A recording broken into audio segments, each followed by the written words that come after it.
Breaking news. The unthinkable has happened. Canada Post, the backbone of our nation's communication and delivery system for over 150 years, has gone bankrupt. The government is panicking, Mark Carney is furious, and Canadians everywhere are asking, how did one of the richest countries on earth lose control of its own mail? This isn't just about lost letters. This is about the collapse of a symbol of national trust, and the first domino in a much bigger economic disaster. Chapter 1. The Collapse. No one believed could happen. The morning of October 4th, 2025, will be remembered as the day Canada's oldest public institution fell. News broke at 8:17 a.m. Canada Post was officially bankrupt, filing for insolvency under federal supervision. Within hours, depots shut down, delivery routes were suspended, and nearly 54,000 workers were told not to report to work. This wasn't a lightning strike. It was a slow-motion train wreck that Ottawa ignored for years. Mail volume had dropped more than 45% since 2010, but expenses had ballooned due to inflation, fuel costs, and pension obligations. The organization had been operating at a loss since 2018, accumulating over $5 billion in total deficits. The final quarter before collapse showed a record $407 million loss before tax, with parcel delivery revenue falling 7% as Canadians switched to private couriers. Meanwhile, labor and pension costs consumed nearly 73% of total expenses, leaving no room for survival. The government tried to delay the inevitable. In May 2025, the Treasury released a $1.03 billion repayable support package, but insiders warned it was like pouring water into a sinking ship. The package only kept operations afloat for 5 months. By September, even major partners like Amazon, eBay, and Shopify had begun rerouting deliveries through FedEx and UPS, anticipating the collapse. Confidence evaporated overnight. When the bankruptcy announcement came, trading in related bonds was suspended, and employees across the nation wept outside sorting plants. A symbol of national reliability had vanished. This was not just a corporate failure. It was a crisis of identity for a nation that once prided itself on trust, stability, and public service. The ripple effects were just beginning to be felt. Chapter 2. The numbers that broke the backbone. To understand this disaster, we need to look at the cold, brutal math that Ottawa refused to face. Between 2018 and 2025, Canada Post's operating revenue dropped from $9.4 billion to $7.2 billion, while expenses rose to $8.5 billion. Every quarter dug the hole deeper. Letter mail, once Canada Post's main profit source, fell by over 1.5 billion pieces in the last decade. Younger Canadians no longer used mail for bills or communication, and even older generations were switching to e-billing and online platforms. Inflation hit like a hammer. Fuel prices increased by 34% between 2022 and 2025, while vehicle maintenance costs climbed 22%. Labor contracts added 3% annual wage increases even as volumes collapsed. The pension deficit ballooned to $2.9 billion, threatening long-term solvency. The e-commerce boom that once saved Canada Post evaporated. After pandemic peaks, parcel shipments dropped by 9%, while private competitors expanded same-day delivery networks. Amazon's in-house logistics, Purolator, and UPS absorbed nearly 60% of parcel volume that used to go through Canada Post. Even more dangerous was rural delivery, where the corporation lost money on nearly every route. For every dollar earned in remote areas, it cost $1.38 to operate. Political pressure kept Canada Post serving those areas, despite warnings from auditors that it was unsustainable. Executives sounded alarms in early 2024, saying the system was not viable without major structural reform. But reform never came. The federal government feared public backlash, and by the time new legislation was drafted, the money had run out. By 2025, interest expenses alone reached $110 million annually, and the organization's total debt stood at $3.7 billion. Canada Post was bleeding cash faster than it could deliver mail. This wasn't misfortune, it was mismanagement. A perfect storm of digital disruption, inflation, and political paralysis destroyed one of Canada's oldest institutions. Chapter 3: The economic earthquake that followed. The bankruptcy set off a shockwave across the Canadian economy. Within days, tens of thousands of workers were unemployed, and local economies dependent on mail delivery froze. Unemployment rose sharply, reaching 7.1% in September 2025, and economists warned that it could climb past 8% by December as secondary layoffs rippled through supply chains. Each Canada Post job had supported an estimated 1.4 other jobs in logistics, printing, warehousing, and small business operations. Retailers, especially small e-commerce sellers, were devastated. Many relied on Canada Post's affordable shipping to stay competitive. Overnight, shipping costs through private couriers rose 35 to 40%, pricing thousands of small businesses out of the market. Rural and northern communities faced an even bleaker reality. With no affordable courier access, entire regions were cut off from medical shipments, government forms, and online commerce. For some towns in Yukon and northern Quebec, delivery times stretched from 3 days to over 3 weeks. Financial markets reacted violently.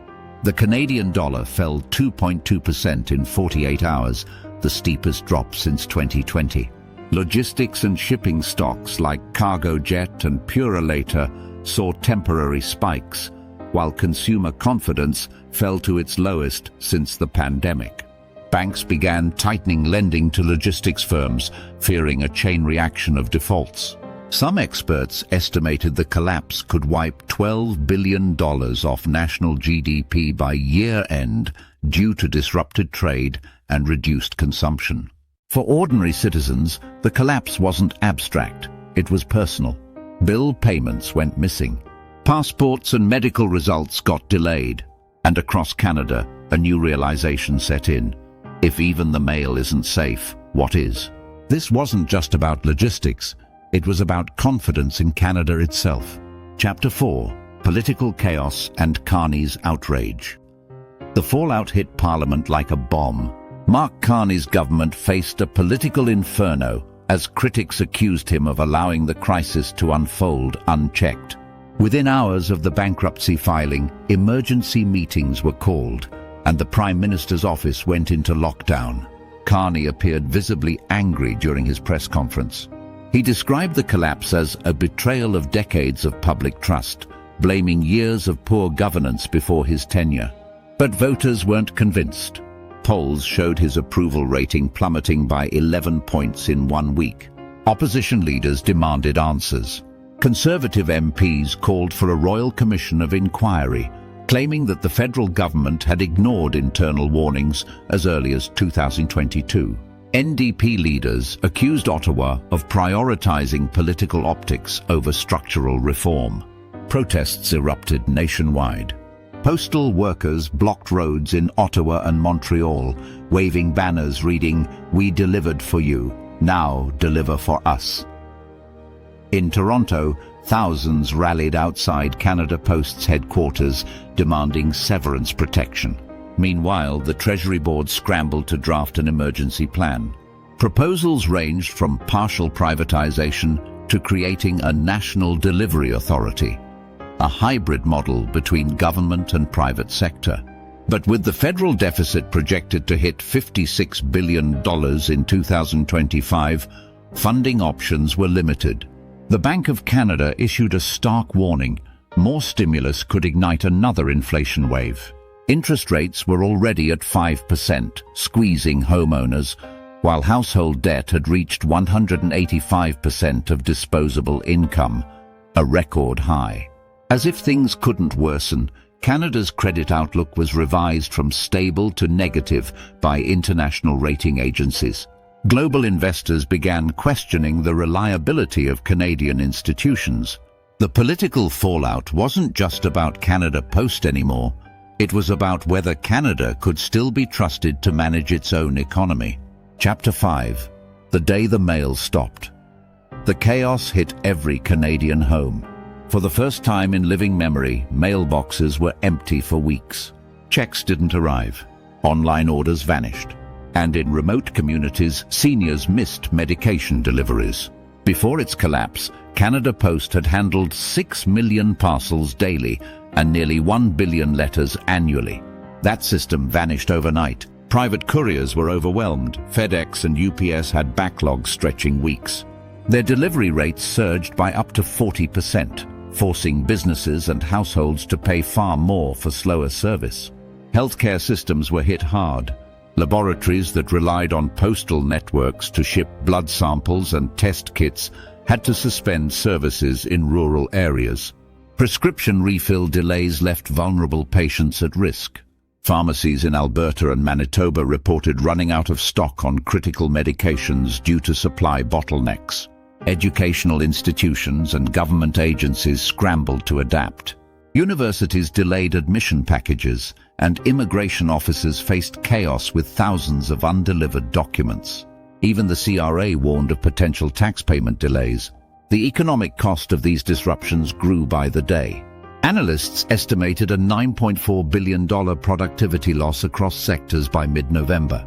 Inflation crept up to 3.9%, driven by higher transport costs. Businesses began cutting staff to offset losses. Ordinary Canadians vented their frustration online.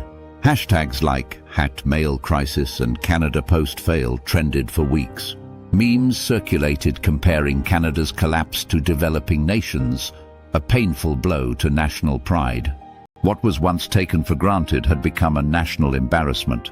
A country that prided itself on efficiency and order now seemed incapable of delivering its own mail. And yet, this was only the beginning of the aftershock. Chapter 6. The Aftershock. A nation at a crossroads. By late 2025, Canada was in full crisis management mode. Economists predicted that the Canada Post collapse would shrink GDP by 0.8% and add 80,000 new job losses before spring 2026. Consumer confidence sat at a 12-year low. The federal government unveiled a plan called Mail Forward 2.0, proposing a mix of private partnerships, regional cooperatives, and digital communication incentives. Critics called it a patchwork solution for a national disaster. At the same time, major cities began piloting municipal delivery hubs using electric vehicles and drones to replace local service. Innovation surged, but it couldn't fill the gap for rural Canada, where residents now paid up to $30 per parcel for basic shipping. The psychological toll was immense. Trust in public institutions dropped below 50% nationwide. A national survey found that 72% of Canadians believed the government was no longer capable of managing major infrastructure or public services. Meanwhile, international observers pointed to Canada's collapse as a warning to other developed nations. If a country as stable as Canada can lose its postal system, one economist wrote, then no public institution is safe from financial entropy. Despite the despair, new industries began to rise. Startups offering peer-to-peer courier networks saw massive investment. Community cooperatives formed local delivery routes. Entrepreneurs spotted opportunity where institutions had failed. But for most Canadians, the scars ran deep. Retirees lost pensions. Former postal employees joined food banks. And the nation realized something profound. A country isn't defined by its symbols, but by how it protects them. Canada now stands at a crossroads: rebuild stronger or continue to crumble from within. The collapse of Canada Post isn't just a headline, it's a warning about how fragile our systems truly are. If this video opened your eyes, hit like, subscribe and share to spread the truth. Canada's future is being written right now, and your voice is part of it.